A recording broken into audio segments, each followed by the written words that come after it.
குஜராத் மாநிலத்தில் ட்ரோன்கள் பட்டாசுகள் வெடிக்க தடை விதிக்கப்பட்டிருக்கிறது. இந்தியா பாகிஸ்தான் இடையே போர் பதற்றம் அதிகரித்திருக்கக்கூடிய ஒரு சூழலில் இந்த நடவடிக்கை மேற்கொள்ளப்பட்டிருக்கிறது. இது தொடர்பான விவரங்களை செய்தியாளர் ராஜா வழங்க கேட்கலாம்.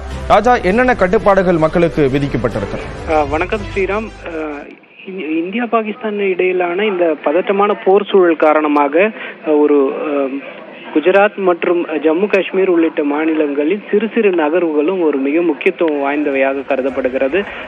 இந்த நிலையில் ராஜஸ்தானில் அண்மையில் ஜெய்சால்மர் பகுதியில் ஒரு அறிவிப்பை பாதுகாப்பு, அதாவது அந்த மாவட்ட நிர்வாகம் தெரிவித்திருந்தது. ஜெய்சால்மரில் பட்டாசு வெடிக்க தடை விதிக்கப்படுவதாக கூறியிருந்தது. இந்த நிலையில்தான் குஜராத்தில் ஒரு புதிய அறிவிப்பு வெளியிடப்பட்டிருக்கிறது.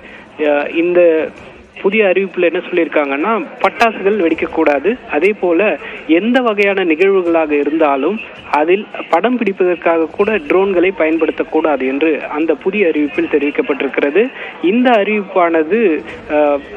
இந்த அறிவிப்பை பின்பற்றி அனைத்து தரப்பினரும் ஒத்துழைப்பு நல்க வேண்டும் என்றும் குஜராத் தரப்பில் தெரிவிக்கப்பட்டிருக்கிறது.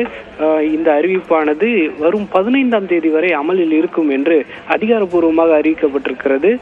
திருமணம் உள்ளிட்ட நிகழ்வுகளில் தற்போது ட்ரோன்களில் படம் பிடிக்கும் நிகழ்வுகள் அதிகரிக்கும் இந்த சூழலில் பாதுகாப்பு கருதி குஜராத் முழுவதுமே பட்டாசுகளை வெடிக்க வேண்டாம், அதே போல எந்த ஒரு நிகழ்விலும் படம் பிடிக்க கூட ட்ரோன்களை பயன்படுத்தக்கூடாது என்ற ஒரு அறிவிப்பை தற்போது வெளியிட்டிருக்கிறார்கள். ஸ்ரீராம், விரிவான தகவல்களை வழங்கியதற்கு நன்றி ராஜா.